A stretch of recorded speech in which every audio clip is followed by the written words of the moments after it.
Hi, I'm Allie with PotomacBeads.com, and today I'm going to show you a technique using our new SnakeTrio beads as well as RounDuo beads.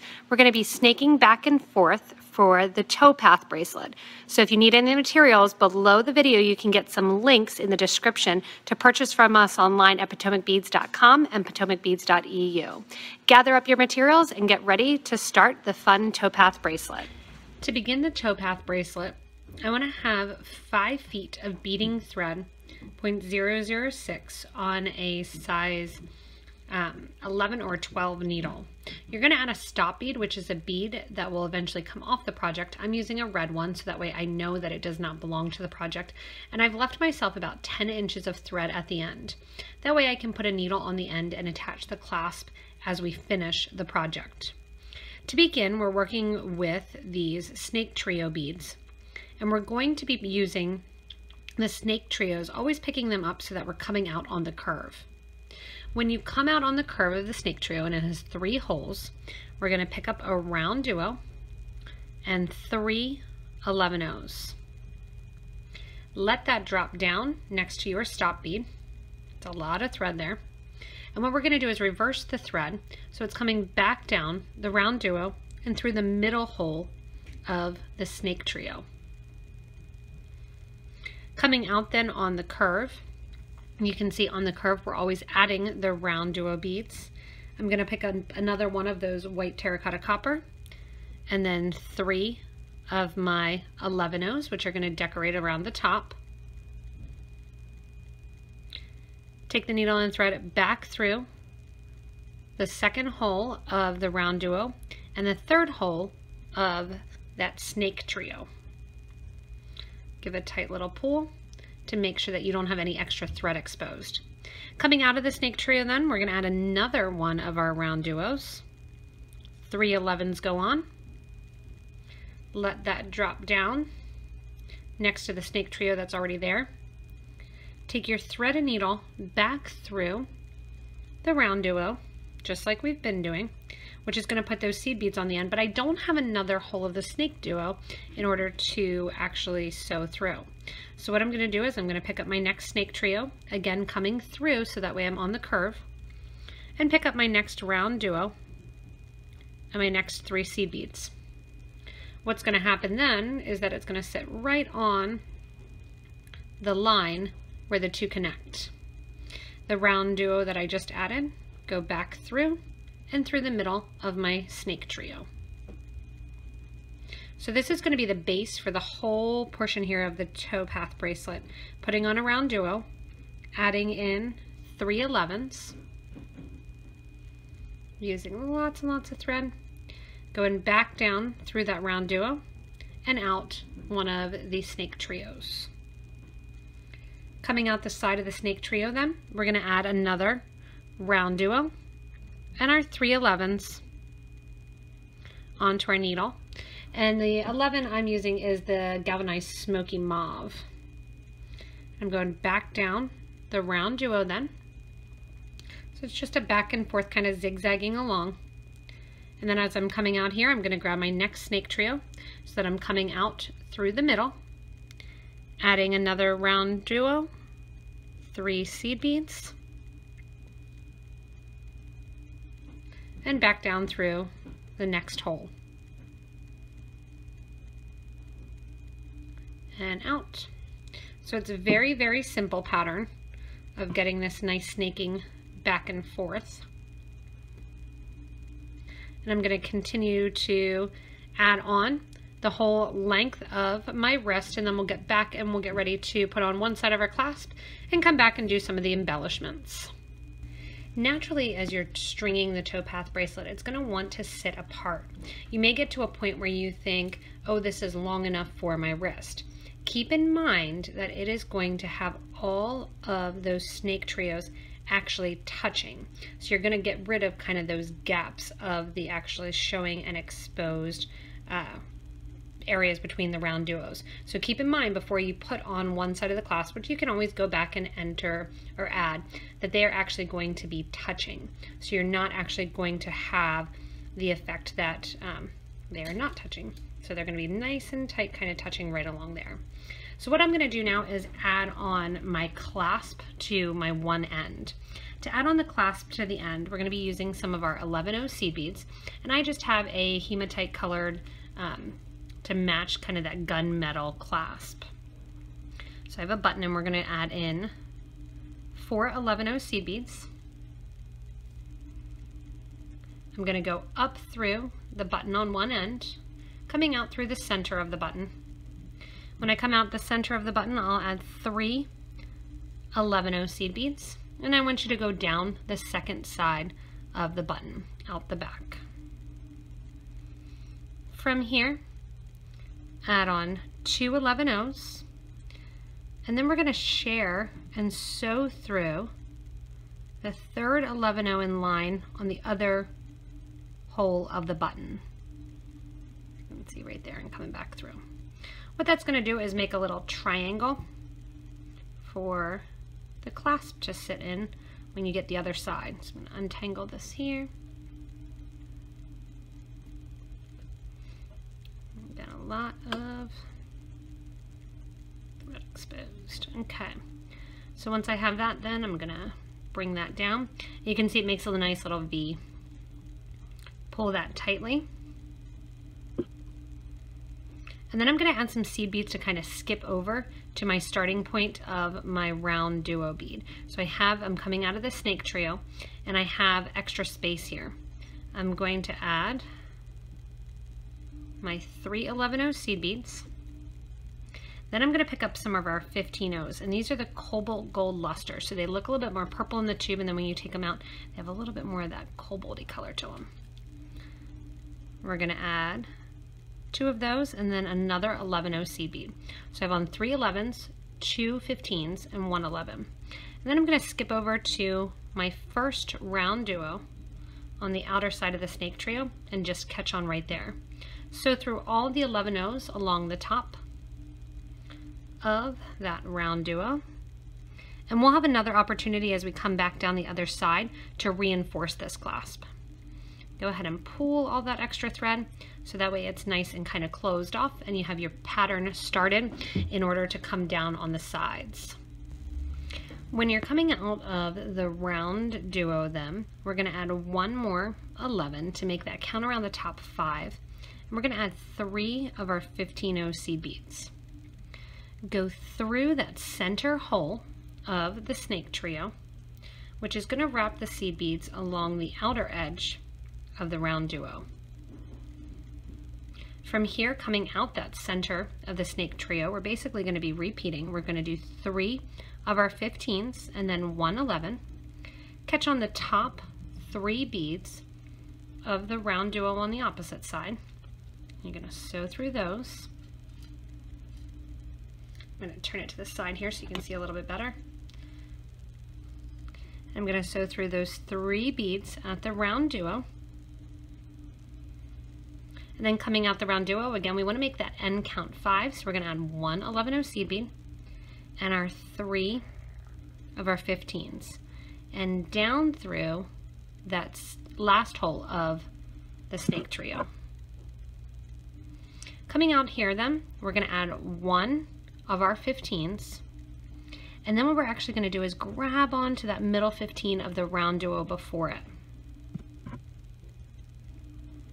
Bring the thread and needle up, and that's going to hook in right there and make that little X in the middle. Add 1 more 15, and then your 11. And after you add the 15 and the 11, you're going to sew through the next 3 beads on that side of the RounDuo. So we now have 4 11s at the top. I'm going to add 1 more to get my 5th, and then I'm going to add my 3 15-0 seed beads and sew through the next of my SnakeTrios through that first hole.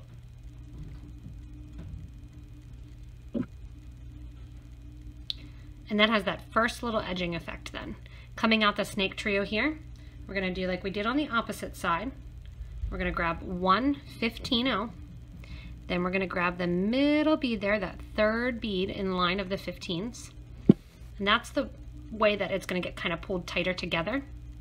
Add one more 15, one more 11, and then I like to flip it in my hand so it's easier to hold, and I'm going to sew through those top 3 11s. Once I'm coming out of that third 11, I add one more to get the 11 count to 5, and I'm going to add 3 15s. Sew through that middle hole of the SnakeDuo, or the SnakeTrio rather. And that gets that second one nice and tightly connected. From here again, 1 15-0 goes on, grab the middle 15, right along the inner edge there. So you're not ever actually sewing through the RounDuos, you're just catching the 11s on the top. Sewing through that 15 to join them, adding another 15, 1 11, sewing through those 3 beads that are already there.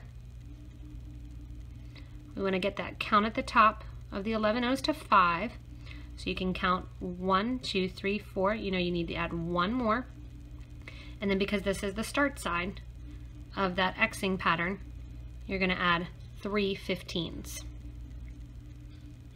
And this same pattern is just going to go then right along the whole entire bracelet. Adding in those 3 15s, and then linking them together. When you get to a portion where there's already 3 15s there, you're adding one more 15, adding into the center 15. When you do that, you want to try to keep your thread kind of towards the outer edge, so you're not hooked into the last kind of section. From here then add another 15. And because there's so much kind of snaking going on, I'm just gonna, that's why I've been turning it in my hand. Makes it easier to sew, and that way your thread does not get twisted. Sew through those 3 beads at the top, add another, and your 3 15s, and sew on to the next space. You're just gonna continue down the side then, adding that in and getting that nice towpath design. So just to show the bracelet in progress, you can see how far apart it sits here where it's kind of disconnected. And then as you add the seed beads, those SnakeTrios really sit right next to one another really, really nicely in the design and kind of have that nice flow between the 2 beads. Also keep in mind, just for your record, that every time you're starting out of the SnakeTrio, that's when you're attaching on to the previous row, that you're going up through that kind of middle bead there in line, and then adding another 15 and adding in some of the 11s as well.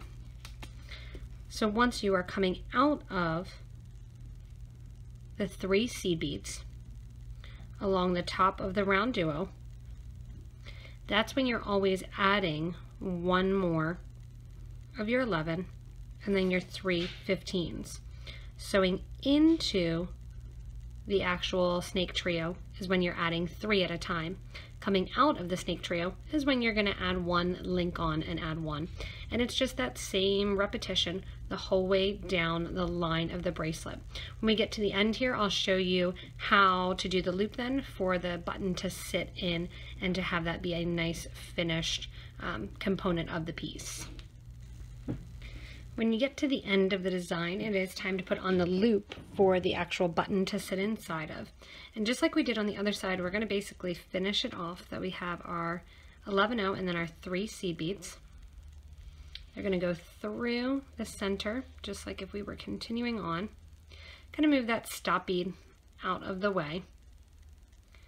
And then coming out the SnakeTrio, we are going to add a bunch of our 11-0 seed beads, about 28 to be exact.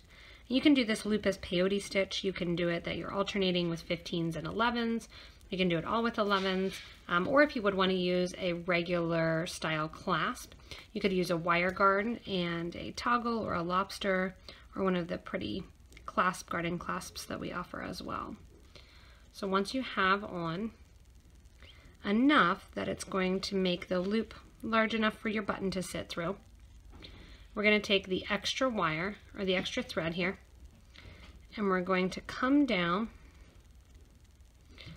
after and leaving 2 beads at the end there. So we're going to come down the 3rd bead in line, and that's going to make that nice loop for our button to sit inside of. From there, I already caught on beads that I wanted to. After that, we're going to add 2 more seed beads before sewing into anything else. So we're going to add 2 more seed beads, and then we're going to sew up into that first 15 and then our 11s along the side. And that's just going to bring that nice point again, just like we did on the other side here. Now my starter thread that I have, or my ending thread here, I don't have a lot left. And remember, I left some on my starter thread. So I'm going to thread my needle, go up and reinforce this clasp, and then I'll tie the 2 threads off together. Once your thread ends are tied off and you have your clasp on, your Towpath bracelet is finished. I did use about 13 of the SnakeTrios, so you will need 2 packs since they come in packs of 20. And I used the antique gold in hers, or the antique brass rather, and I used the gunmetal. In the design then here, the example was the gunmetal RounDuo beads versus the white terracotta. And 1 pack will do that for you since you're only adding basically 3 beads per one of your SnakeTrios. So you're using about 33 or so of those beads. In addition to that, you have some 15s and some 11s that you'll need. And I had, again, that Cobalt gold luster in the 15s, and then the galvanized smoky mauve in the 11s in the Miyuki brand. Anna has the vintage copper in the 15, and then also the light bronze in the 11-0 seed bead. And whether or not you want a cup button or a traditional clasp, you can go for that as well. If you need any of the supplies, we're happy to get them to you from PotomacBeads.com or PotomacBeads.eu. There's also links to the supplies below the video in the description of the video that says when the video was produced, and it has more details in there for you. As always, if you want to, you can give me a little thumbs up for the video if you liked the design and the idea. Give Anna a little shout out in the comments and thank her for the design as well. You can also subscribe to this YouTube channel and you'll get regular updates on new products like the SnakeTrios, as well as new design ideas and techniques and really things that you should know. Also, if you want to stay connected with us, you can join our Facebook group for beading and jewelry making. Show off what you make there, answer questions, be helpful, and just join an awesome community of individuals. As always, thank you so much for watching and have fun creating the Towpath bracelet.